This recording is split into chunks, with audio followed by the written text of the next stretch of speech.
YouTube, it is Mr. Mean coming at you this Saturday morning about 8 o'clock. Not quite 8 o'clock. The little man woke me up early, and it is stupid hot here in Duluth, and I don't like the heat. So I was sweating, and I couldn't sleep, and so I took a shower, and I got up, and now you get me. I'm sorry. I've got my kickstart. I'm ready to start the day. Today's video is just observations and afterthoughts of last night's Pathfinder game, and maybe a little mini review of the products that I used that I've bought during COVID when we couldn't play. And now we had our first session together last night. We played from 7 p.m. until about 11:30 with about a half-hour break for one of the guys brought over a nice peanut butter Oreo pie. Oh my god, it was so good. Anyway, I hope everyone is doing well. Big shout out to everybody. As my usual format, we'll talk about what we're going to talk about, and then at the end of the video, I'll let you know that it's the end of the review, and then I'll give a couple shout outs and everything, because we broke 900 subscribers. But first, let's get into it. So last night I ran Pathfinder. It was awesome. We had a lot of fun. I had 4 out of my 5 players, and it was I had a lot of fun. They finished exploring the dungeon or the underground area of the Alterian Castle in Age of Ashes. They fully encountered everything down there. Mo, the mage, the gnome mage, is still looking for the deed to the castle. That is his quest. I don't want to ruin any spoilers or anything like that, but there is rumored, as kind of like a parting joke, when the Hell Knights left the castle, they left a deed to the castle, and if you find that deed, it gives you ownership of the castle. And so it's kind of cool if it's true and the party can find the deed, then they have a castle. It's pretty awesome. Is like, I think they hit 3rd level, so they're probably well on their way to 4th level now that they've encountered everything in that bottom portion of the dungeon, and then they'll go back up and deal with whatever it is they're going to deal with. But I don't want to give any spoilers away. But this video is more of thoughts on some of the goodies that I bought during Kickstarter and how they have served me, and my thoughts, because I did ask the players last night after the game, and the overall opinion was meh. And I'll tell you why this is a good thing. It means that to me as a GM, I'm doing my job. That all the widgets, all the bells, all the whistles didn't mean anything. It's my descriptions, my enthusiasm to run the game, and my ability to describe the scenes. Now, I will give full credit for the ability to describe the scenes to Paizo and their Age of Adventure AP, or Adventure Path. That is really well done. They give you a little blurb before each section. The players encounter it, and they give you a feel. They kind of set the tone. And then I'm gonna so obviously kudos to Paizo and their Adventure Path. It's really good. I think most of their adventure paths are pretty much the same way. I've only run this one. I've looked at a couple of different ones, but I've never been one to run pre-done adventures. So I don't want to be too scatterbrained here, but I'm kind of excited. It was our first session being all together, except for the fighter, and I just had a blast. So some of the things I used, some of the staples. Well, I have my iPad, right? Everybody knows what an iPad is. This is the iPad Pro, and I use Sirenscape on it, or Sirenscape, however you want to say it. Oh, I got it up right here. If you haven't heard of Sirenscape, Gwydion on his channel, go check out his channel, Gwydion. He's an audiophile. He's done a number of Fantasy Ground videos, and I think he's done 1 or 2 Foundry videos. But he's real big on sound, and he talks about how to import Sirenscape and other sound utilities into your D&D game or Pathfinder game. I'm gonna say a huge shout out to Sirenscape. This is awesome software. It runs on PC, Mac, Android, tablets. It runs on pretty much anything. Linux. and it is smoking. So if you have, it's not expensive. In fact, I think the base program is free, and it comes with some sound bites. But do yourself a favor, get a tablet or your phone and a Bluetooth speaker. This is just a little cheap one. This is Musy Baby M68. I think I got, yeah, Musy Baby M68 is the model. It's rechargeable. It actually has decent sound. The reviews on it were pretty good. And obviously it's just a Bluetooth speaker, but what's nice is, you use this with Syrinscape and it works great. Now, normally what I would do is put this on the window shelf behind the players, and the music would be coming because, it's a little 360-degree speaker, so it works really well. It will sync up and do stereo, so you could get two and sync them up and have like a stereo sound coming out. And I'm contemplating doing that if I run more games from home, which I think I am, and I like using the Syrinscape. So having another one of these speakers and putting them on both sides, one on each side of the room, I think would really help set the ambiance. I have one of the sound profiles of like a dungeon delve, and so it was like dripping water and spooky sounds and echoes and things like that, and the players dug it. They opened a door and I had a creepy door sound, and I was able to, as I was playing, I hit the button for the wooden door, and it sounded like a door creaking. So they all got a kick out of that. And then the mage did magic missiles, and of course there's a sound bite for that, so I hit magic missiles and everybody heard it. So it's pretty cool. And what made this very useful this session, and why I bring it up, is I finally got to use my level up that I did on Kickstarter. And for those that don't know, it is basically a table stand accessory. You see it comes in all these pieces. This is the model I got, the 3x3. Comes with these metal foot pegs that screw into the bottom, and it's like a big puzzle. It clicks together, and it's very sturdy. But what it does is it allows you to raise your map or your 3D terrain or your grease board, whatever you're using. It allows you to raise it up off the table, and you have enough room underneath to fit a soda can. Well, this is a little bit smaller than a soda can, 12-ounce soda can. So I put this underneath the table, and it was perfect. So I think if I got a second one, I would put them both on opposite ends of the table underneath, and the sound would just blast out from everywhere. So this was like $30, I think, on Amazon. So you can get them real cheap. Of course, you can buy more expensive ones, but for what I don't use this to go to the beach, or I use this for my role-playing game. So obviously, if I can keep the cost down, that is what I'm going to do. So this is the Musy Baby. And like I said, it's on Amazon for like $30. I think it's actually even cheaper now, and they might even have a newer model that's better. I don't know. You'll have to go look. Your mileage may vary. So I used the level up, and at the beginning of the video, I said everybody's opinion was meh, and it really was. They didn't feel like it added or subtracted from the game. We didn't have any 12-inch soda cans. Everybody had like half liters and 20 ounces or whatever, so it was moot. We couldn't put anything under it. I mean, one guy did put his plate underneath it, so I guess in that aspect you put your character sheets and stuff like that underneath it, and you could roll dice either on top. Most of our players rolled the dice on top, because the little piece of terrain that I had set up for the bottom part of the dungeon did not take up the whole 3x3 area.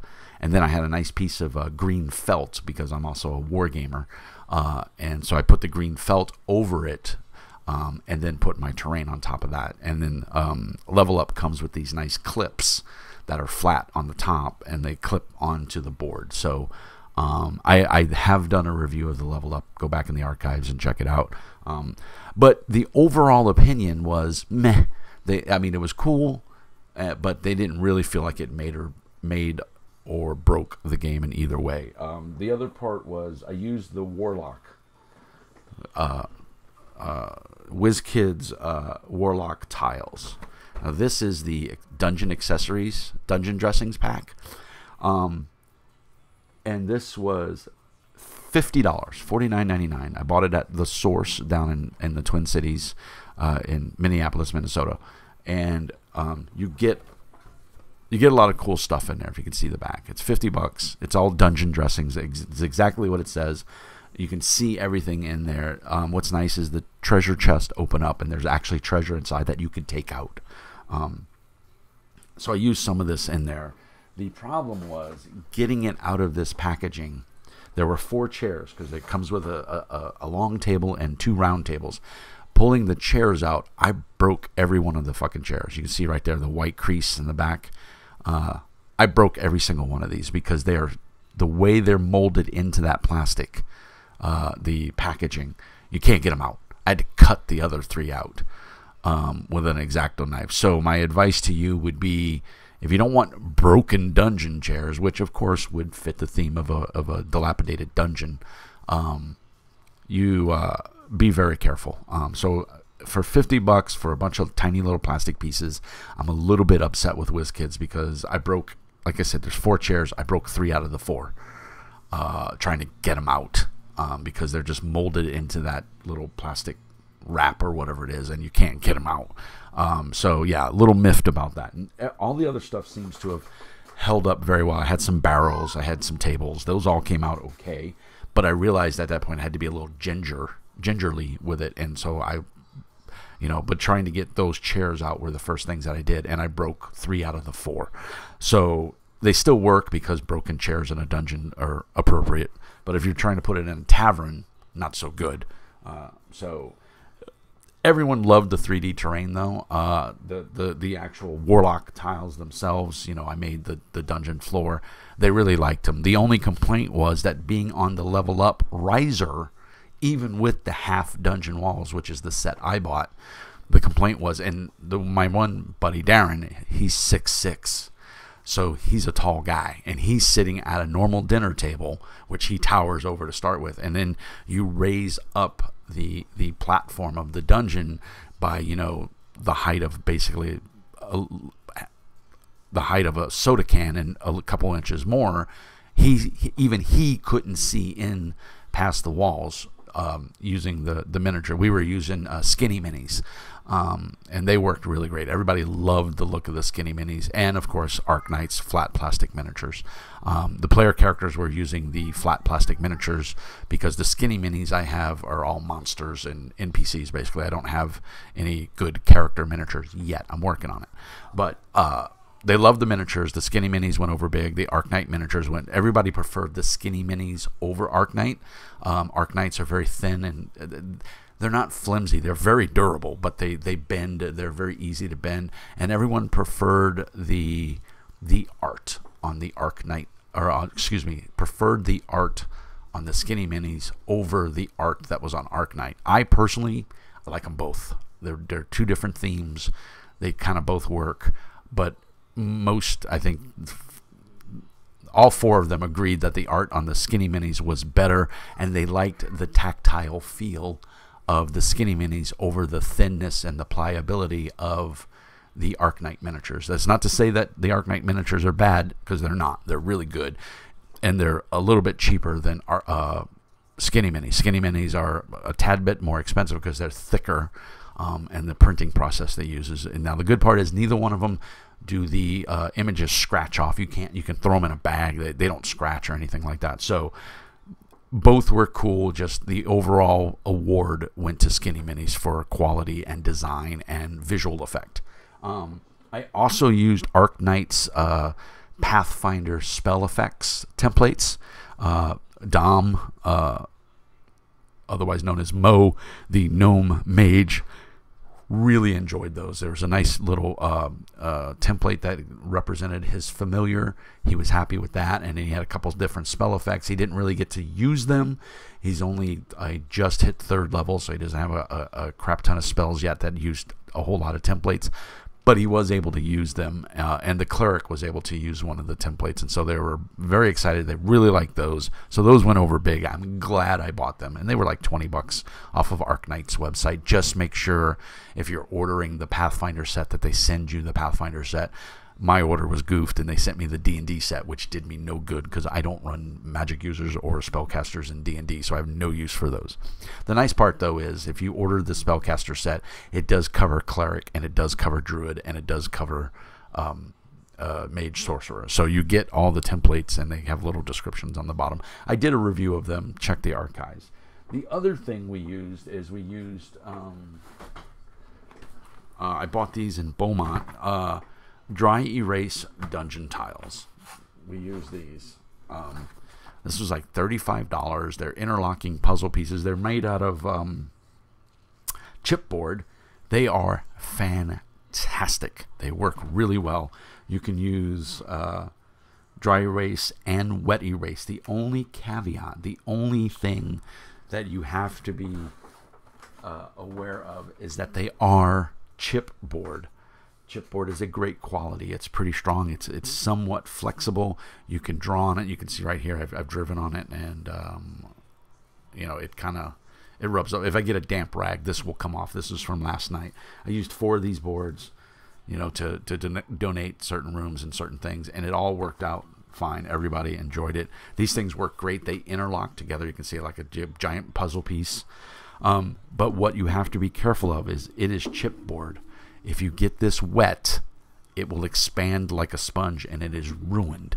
So be very careful when you're wiping it down with a wet rag or a sponge. Make sure it's not too wet.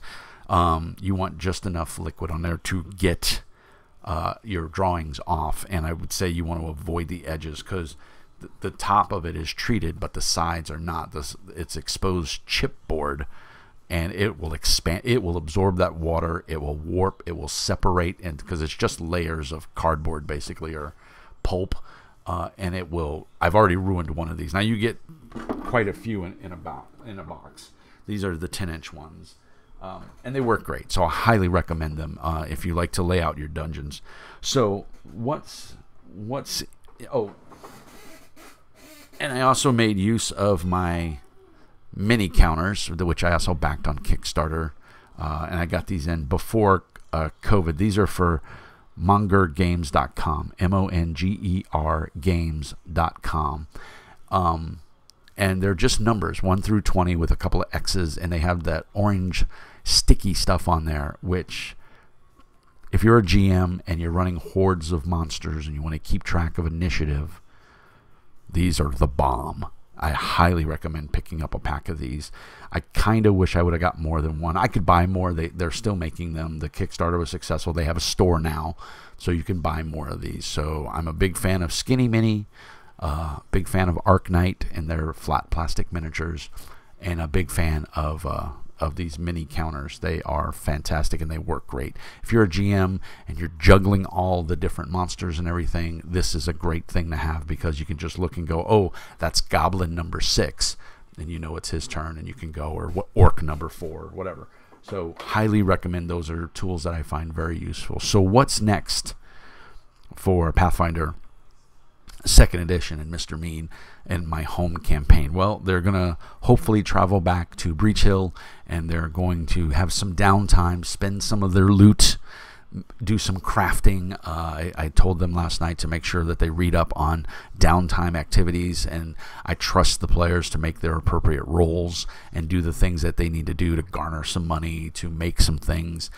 They did find a number of items that they can either craft or, break down and use for components for other things. So they've got their list to do, and when we come back next week, it should be a heavy role-playing session leading into chapter 4 of the Age of Ashes, and the last part of the first book. The first book is broken down into 4 chapters, and so we're going into the very last chapter. So it's been very cool. I will say that Foundry made GMing a lot easier. It's almost to the point that I really took me a minute to get back into the groove of GMing in front of people, because Foundry automates so much of what I have to do as a GM that you kind of take it for granted. And I ran Foundry for 6-7 months.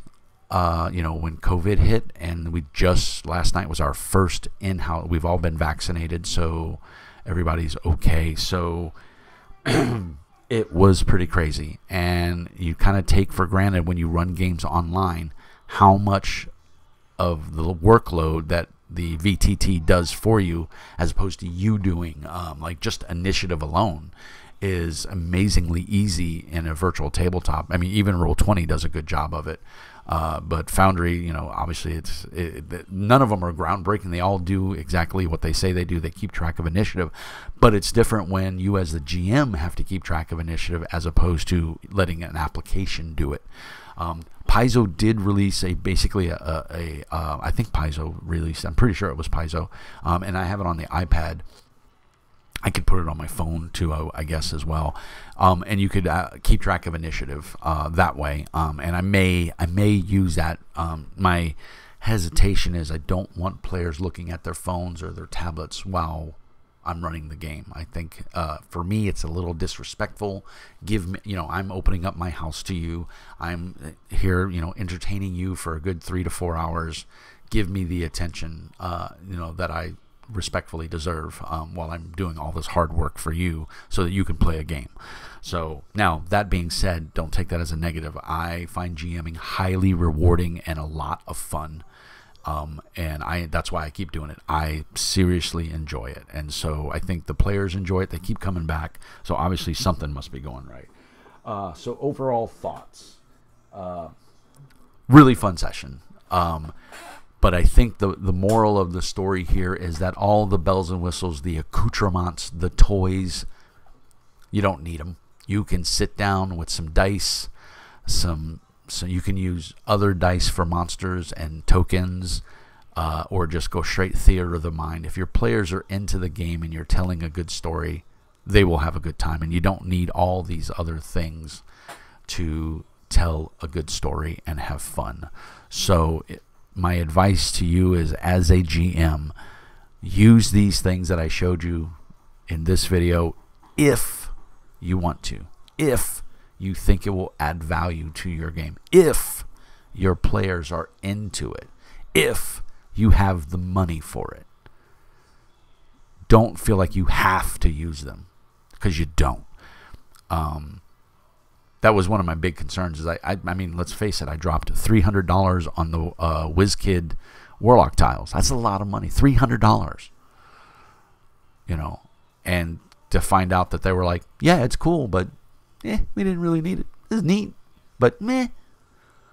$300 I don't think should elicit a meh.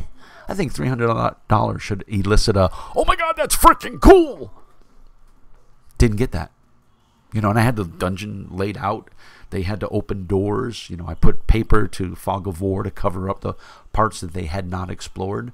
And, I mean, yeah, they thought it was cool, but at the end of the night, they were like, well, we're used to the map. We're used to just a dry erase map and you drawing everything out. That's what they're used to. That's what they liked. This was like maybe stimulus overload. So I guess what I'm saying is don't feel like you have to spend the money, or because Matt Mercer uses Dwarven Forge, you have to use Dwarven Forge because that will make you a better GM. No. Matt Mercer uses Sirenscape, so therefore you have to use Sirenscape. Or Guy Slanders, How to Be a Great GM, uses background music, so you have to. No, you don't need any of that. All you need is a couple of players with an imagination and a willingness to listen to you talk, and you can have a great time as a GM. So while I'm grateful, there's my kid in the background, I hope you heard him laugh. While I'm grateful that I could afford to buy all of this stuff, and I'm grateful that I got the opportunity to use it, will I buy more? Probably not. I don't think I'll buy any more Warlock. It's cool. The players did like it, but at the end of the night, after everything was said and done, the general opinion was, meh. The map and dry erase markers work great. We didn't need all this. I use the Paizo flat maps. So, those are colored and obviously graphics.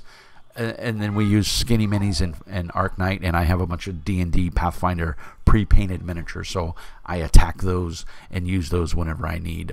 So, obviously miniatures, we have a 3D effect. But the terrain is usually just a poster, a flat map. So the point is you just don't necessarily need it. You can run a good game without it. So I guess that's really what I wanted to say. I will say, as a GM, though, this everybody dug these because everybody knew what their number was. Everybody knew whose turn it was. So these are very, very intuitive. Can you make your own? Sure. But I think it was $12 for the Kickstarter, maybe 20 at most. All the work's been done for me. I don't have to do anything here. They're reusable. I've had these for over a year now. I've used them quite a bit because I had them before the pandemic, and we used them quite a bit. And then we used them last night, and they're still tacky. They're still sticky. And, of course, when I'm done with them, I put them right back in this case immediately. I don't leave them laying around. So it worked out great. So that's one thing I would say. I will continue, even if I don't use Warlock tiles anymore, which I will because I paid $300 for that shit. I'm going to use it. But the players are like, it was cool, but we don't need it. So take it for what it's worth. And, again, don't feel like you, just because, these GMs that you see on YouTube or whatever use it, or Twitch, so I have to use it. You don't. If you're running a good adventure, even if you're a new GM and you don't think you're doing a good job, I'm my own worst critique. I find fault in everything I do when I GM, but my players keep coming back and they're like, dude, that was cool, that was exciting, that was fun, so it really energizes me and gets me excited to run the next session. And so I'm totally stoked to run next Friday. I can't wait. And am I going to go as elaborate? Yes, I'm going to use the level up again, but I'm going to use it with a flat map or dry erase. And we're going to see how that works and see how everybody feels. So that the 3D terrain is super cool, but we're going to see if it makes a difference and if people prefer it over the 3D terrain. I may use the 3D terrain to highlight a specific scene, kind of like what Matt Mercer does. Like last night I had the 3D terrain set up for the whole dungeon encounter where they were clearing out one section of the dungeon. And that's kind of how Matt does it. And that's probably what I'll do moving forward, but it'll be for the big climactic battle. I'll make the 3D terrain if it's in a dungeon, because that's all I have, and I don't feel the need to go out and buy more. I really don't. I think what I would do is I would just buy the appropriate maps from Paizo and other people, and I would just use those. So while I'm grateful that I have it and I can afford it, I don't think it's going to get as much use as I thought it was going to get used, because obviously it's only good for dungeons or underground. So it does. I mean, I can make some taverns and stuff because the tiles are dual-sided. So I could use some wooden floors and make it a house or whatever like that. So some urban settings it will work for, and that'll be fine. But overall, you don't have to use it. I guess that's my point. Is while it's a nice to have, and if you want to make the big, whatever the big fight is, like in the tavern, and you want to, or there's a council scene and you want to do that courtroom or whatever, you could use that for it, and it would work perfectly. And you could really highlight that scene. So I guess in that aspect, that's probably how I'll use it. It will be used to emphasize a scene, or the climactic battle. But other than that, I'll use the dry erase, maps for everything else. Because it's, that way I don't have to be swapping out terrain. It's like I have the map down. And what's nice with the level up board, it has clips that come with it as well. And so I could put 2 maps, 3 maps down and put the clips on and then say, okay, well, we're going from map 1 to map 2. So, and take 5 seconds out to, take the first map off the board, and now the second map is right there. Or flip the map over, because all of Paizo's maps are dual-sided, which is awesome. So, yeah, that's basically what I wanted to talk about and let everybody know. So not necessarily a review, but just some afterthoughts of the things that I used and what the players thought about everything. But I do want to take a moment. So pretty much the review, the video chat is over. Now it's housekeeping. If you don't want to hang out for the housekeeping, obviously you can bounce. I appreciate you for spending some time with me, and thank you as always. But I do want to give a shout out to a couple of new subscribers. And I think, I gave a shout out to Stone Axe and to Runebeard, but Brad O. Brad O is special because he was the 900th subscriber. So Brad O, thank you so much for subscribing. Also, Vito Fiscal, thank you for subscribing. He subscribed yesterday. Brado has commented a couple of times on stuff, so thank you, Brado. Vidal subscribed. But we are up to 902 subscribers, so we're well on our way to 1,000 subscribers. Hopefully this will be the year that I hit 1,000. Review of Dungeon in a Box for June is coming up. Or it'll either be June or July. I can't remember. It's for the month previous or the month after. But I did the Dungeon in a Box are the same guys that make the Skinny Minis. They did a Kickstarter. I was immensely satisfied and impressed with the Kickstarter and all the goodies that I got for the Skinny Minis. They are amazing. I really enjoy them. And so I wanted to give their Dungeon in a Box a try. I've tried a couple of other ones, and they were all D&D focused, and I didn't like them. This one, they have the ability to get a Pathfinder one. Pathfinder 2nd edition, and it's pretty good. I enjoyed the first one, and I'm looking forward to getting the second one. Will I continue to subscribe? I do not know.